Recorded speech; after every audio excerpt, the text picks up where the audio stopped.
एक कामयाब और सक्सेसफुल आदमी के पीछे एक औरत का हाथ होता है, ये तो मुझे नहीं पता, लेकिन एक सक्सेसफुल इंसान के पीछे हाथ होता है एक अच्छे टाइम मैनेजमेंट के हुनर का। जो आदमी अपने टाइम को अच्छे से मैनेज कर सकता है वही सक्सेसफुल होगा। जिसके पास ये हुनर नहीं है वो बिल्कुल भी सक्सेसफुल नहीं हो सकता। अगर आपको अपना टाइम मैनेज करने आता है तो आप भी सक्सेसफुल हो सकते हैं, आप भी जिंदगी में कामयाब हो सकते हैं। ठीक है फ्रेंड्स, ये वीडियो हाउसवाइफ्स के लिए भी है, स्टूडेंट्स के लिए भी है, एम्प्लॉयज़ के लिए भी है, एम्प्लॉयर्स के लिए भी है, बिजनेसमैन के लिए भी है। ये वीडियो सबके लिए है। क्यों? क्योंकि टाइम मैनेजमेंट हर किसी के लिए इंपॉर्टेंट है। कोई भी बोल दे कि यार मेरे को टाइम मैनेजमेंट की कोई ज़रूरत नहीं है, तो यानी वो अनसक्सेसफुल होने वाला है। अगर आपको ज़िंदगी में आगे बढ़ना है, कुछ बड़ा नाम कमाना है, ज़िंदगी में कुछ बड़ा करना है, बड़ा हासिल करना है, तो आपको टाइम मैनेजमेंट की कला आनी चाहिए, टाइम मैनेजमेंट आना चाहिए। टाइम को कैसे मैनेज किया जाए उसके लिए मैं कुछ पॉइंट्स बताऊंगा, आप ध्यान से देखिएगा। ये पूरा वीडियो होने वाला है ज़बरदस्त। देखिए, कोई भी बीमारी को डायग्नोस करना पड़ता है, मतलब किसी बीमारी को इलाज, अगर हम प्रिस्क्रिप्शन दे रहे हैं, दवा दे रहे हैं, तो उसके पहले हम उसको चेक करते हैं कि बीमारी कहाँ पर है। उसी हिसाब से हमको देखना होगा अपनी पूरी दिनचर्या में कि सबसे ज़्यादा हम टाइम वेस्ट कहाँ पर कर रहे हैं। उससे कैसे आप जानेंगे? आप क्या काम कीजिए, 3-4 दिन आप एक जर्नल ले लीजिए, एक बुक ले लीजिए, आप उसमें नोटिस करते चले जाइए कि मैं आज ये सुबह में क्या किया, 1 घंटा मैंने क्या किया, दोपहर को मैंने क्या किया, शाम को मैंने क्या किया, रात को क्या किया। ऐसे 3-4 दिन या 1 हफ्ता आप नोटिस कीजिए या लिख लीजिए। ठीक है, तो उससे होगा क्या कि 5वें-6वें दिन आप पीछे मुड़कर देखेंगे कि तो आपको पता चल जाएगा कि मैं सबसे ज़्यादा टाइम कहाँ वेस्ट कर रहा हूँ। अगर ये सब आप नहीं करते हैं तब पर भी बहुत लोगों को तो पता होगा कि मैं कहाँ टाइम वेस्ट ज़्यादा कर रहा हूँ। तो अगर सबसे पहला तो आपको पता करना है कि कहाँ पर ज़्यादा आपका टाइम जा रहा है, फालतू जा रहा है, टाइम वेस्ट हो रहा है। ठीक है, आपको सबसे पहले, कोई बाल्टी है उसमें पानी भरा हुआ, लीकेज हो रहा है, तो आप कितना भी पानी डालते चले जाइए, लेकिन वो लीकेज है तो पानी निकलता चला जाएगा। आपको उसको लीकेज को रोकना है। तो टाइम कहाँ लीक हो रहा है, कहाँ वेस्ट हो रहा है, आपको उसको देखना है। ठीक है, अगर आपने उस लीकेज को रोक दिया तो आप सफल हो जाएंगे। तो आपको देखना है आप टाइम वेस्ट सबसे ज्यादा दिन में कहाँ कर रहे हैं, उस पर आपको कंट्रोल लाना होगा। ये था पहला पॉइंट। सेकेंड पॉइंट मैं बताऊंगा, बहुत इंपॉर्टेंट पॉइंट है फ्रेंड्स, वेरी वेरी इंपॉर्टेंट, ध्यान से सुनिएगा। क्या करना है आपको? टाइम मैनेजमेंट का सबसे जबरदस्त फॉर्मूला ये है कि आपका जो सबसे इंपॉर्टेंट काम है, ठीक है, हर किसी के लिए अलग अलग हो सकता है। आपका सबसे इंपॉर्टेंट काम क्या है आपकी जिंदगी का, उस वक्त का, आपको उसको सबसे पहले कर लेना है।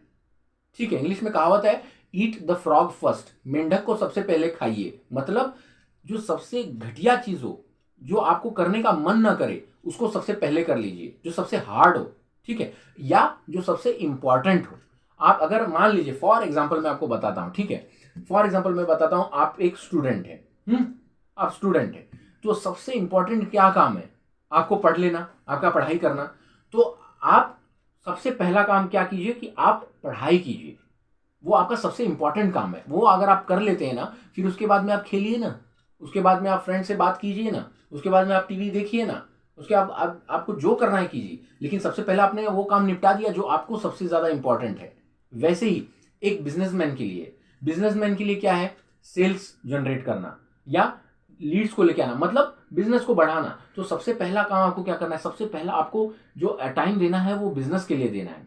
आप मेजर चंक जो आपके समय का है, आप उसको अपने बिजनेस पे दीजिए। कैसे आप सेल बढ़ा सकते हैं उस पर फोकस कीजिए। अगर वो आप फोकस हो गया तो उसके बाद में आप रिलेशंस को फोकस कर सकते हैं, उसके बाद आप दूसरी और चीज़ों पर फोकस कर सकते हैं। कैसे आप सेल बढ़ाएं, उस पर आपका सबसे प्राइम फोकस होना चाहिए। देखिए, हमारे पास 24 घंटे होते हैं, लेकिन आपको 24 घंटे मैनेज करने की जरूरत नहीं है। क्यों? क्योंकि 7 घंटे तो आप सो रहे हैं, वैसे सोना भी चाहिए। 6 घंटे मत सोइए, 7 घंटा सोना चाहिए, वेरी इंपॉर्टेंट। जितना आप समय कम करते जाएंगे सोने में, उतना ज़्यादा आपको हेल्थ रिस्क बढ़ता चला जाएगा। इसके लिए आपको 7 घंटा तो मिनिमम सोना है, ठीक है। और 6 घंटे के नीचे तो मतलब लिटरली पाप है। तो 7 घंटे तो आपको सोने, 2-3 घंटा आपका ब्रश करना, नहाना धोना, फ्रेश होना, खाना पीना, 3 घंटे तो आप समझिए इसमें चला जाएगा। यानी 10 घंटे तो निकल गए आपके।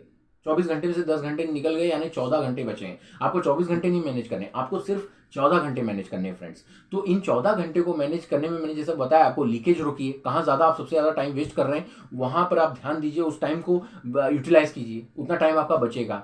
ठीक है, अब उसके बाद करें क्या? जो सबसे इंपॉर्टेंट काम है आपके लिए, सब हर किसी के लिए अलग अलग इंपॉर्टेंट होता है, हो सकता है। तो आपके लिए क्या इंपॉर्टेंट है आप जानते हैं उस बात को, आप उसको सबसे पहले कीजिए, दिन की शुरुआत में कर लीजिए। या आपका मेजर फोकस 14 घंटे में से सबसे ज्यादा वक्त आपको उस पर देना है, उस काम पर। उससे आपका देखेंगे प्रोडक्टिविटी बढ़ेगी। ठीक है, उससे आपको प्रोडक्टिविटी का आपको रिजल्ट मिलेगा। बहुत चमत्कारिक उपाय है ये, अगर आप ये कर लेते हैं ना आपको बहुत अच्छा रिजल्ट मिलेगा फ्रेंड्स।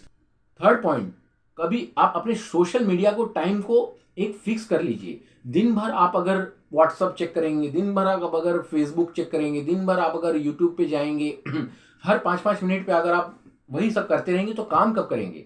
कब आप जिंदगी में आगे बढ़ेंगे? कब आप स्किल्स सीखेंगे? कब आप लोगों से कम्युनिकेट करेंगे? आगे कब बढ़ेंगे? प्लान्स कब बनाएंगे? टारगेट कब बनाएंगे? कब उनको अचीव करेंगे? तो सोशल मीडिया को एक फिक्स टाइम दे दीजिए कि भाई दिन में मैं 12 बजे से लेकर 1 बजे तक टाइम दूंगा और शाम को मैं 9 बजे से 10 बजे 1 घंटा में टाइम दूंगा। ये 1 घंटे 2 घंटे में सोशल मीडिया को दूंगा। आप अपने हिसाब से सेट कर लीजिएगा कि 15 मिनट या आधा घंटा मैं दोपहर को, 15 मिनट आधा घंटा सोने से पहले या शाम को मैं समय दूंगा सोशल मीडिया के लिए। उसमें मैं अपने सारे अकाउंट्स फेसबुक पे, यूट्यूब पे, व्हाट्सअप पे, सब पे मैं चेक कर लूंगा। सब कुछ मैं एक ही बार देखूंगा। दिन भर देखने की जरूरत नहीं है। व्हाट्सअप रह गया, व्हाट्सअप का व्हाट्सअप पे अगर आपको कंटिन्यू मैसेज भी आते हैं तो आप उसको हर मिनट जैसे मैसेज आया वैसे मत देखिए। कुछ एक टाइम अलॉट कीजिए। थोड़ा आपको ना बोलना चाहिए, ना बोलने आना चाहिए। थोड़ा स्ट्रिक्ट बनिए कि हमेशा आप 5 मिनट पे अगर देखते रहेंगे व्हाट्सअप तो आपका डिस्ट्रैक्शन बढ़ते चले जाएगा। आप काम कब फोकस करेंगे? ठीक है, तो आप टाइम अलॉट कीजिए, सोशल मीडिया का टाइम अलॉट कीजिए। दिन भर उस पर लगे मत रहिए, वरना सोशल मीडिया ऐसा है अगर यूट्यूब पे चले गए ना आप 1 मिनट के लिए जाएंगे और 1 घंटे बाद आपको होश आएगा कि अरे मैं क्या काम करने गया था। ठीक है, तो उस पर ज्यादा दिन भर अलॉट मत कीजिए, उसका फिक्स कीजिए टाइम। ठीक है, चौथा सबसे बड़ा पॉइंट और जबरदस्त पॉइंट ये कि नाइट रिव्यू कीजिए। मतलब सोने से पहले रात को आप आकलन कीजिए कि आज पूरे दिन में आपने टाइम कैसे कैसे क्या क्या किया। उससे आपको अंदाजा आता है कि मैंने अच्छा ये फालतू काम, यहाँ पे मैंने फालतू टाइम वेस्ट किया, ये मैंने अच्छा काम किया, ये मेरे को प्रोडक्टिव आज मैंने अचीव किया, या कुछ गोल अचीव किए, या मेरे को ये काम करना चाहिए था जो मैं नहीं कर सका, तो आज मैंने इसको ना नहीं बोल पाया, आज उसने मेरे दोस्त ने बुलाया तो मैं चला ही गया। ना बोलने आना चाहिए फ्रेंड्स। तो उसको अगर ना बोल देते तो टाइम बच जाता। ये भी एक कला है, हुनर है। हर किसी को आप खुश नहीं कर सकते। ठीक है, हमेशा हर किसी को खुश करने के चक्कर में मत पड़िए, वरना आप पीछे रह जाएंगे, सामने वाला आगे निकल जाएगा। ठीक है, you should be ruthless with your self. अपने साथ थोड़ा स्ट्रिक्ट रहिए, अपने साथ लल्लू पंजू अपने दिमाग को मत बना के रखिए। थोड़ा स्ट्रांग बनिए, थोड़ा स्ट्रिक्ट बनिए अपने साथ। ठीक है, तो नाइट रिव्यू कीजिए कि मेरा समय कहाँ जा रहा है। ठीक है, और उसके साथ आप अगले दिन को प्लान कीजिए कि अगले दिन में ये काम करने वाला हूँ। ये 3 इंपॉर्टेंट, पूरा दिन मत प्लान कीजिए। अगर कर सकते हो तो अच्छी बात है, नहीं भी कर सकते तो मोटा मोटा आपको ये अपने आप माइंड को बता दीजिए कि कल मुझे ये 3 काम बहुत जरूरी है, ये 3 काम मुझे करने हैं, या ये 4 काम या ये 5 काम मुझे जरूर से जरूर कर लेने हैं।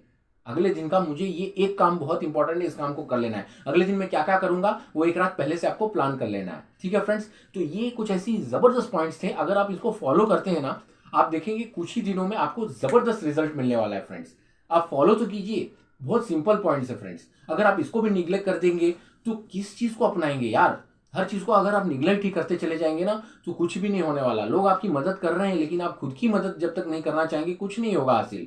तो इसके लिए जो मैंने पॉइंट्स बताए हैं उसको सुन तो लिया आपने, उसको अप्लाई भी कीजिए। छोटे ही पॉइंट्स है फ्रेंड्स, और अगर आपकी जिंदगी में बदलाव आएगा कमेंट बॉक्स में लिख करके प्लीज बताना फ्रेंड्स। ठीक है, ये मेरे दिल से मैंने आपको सारे पॉइंट्स बताए हैं।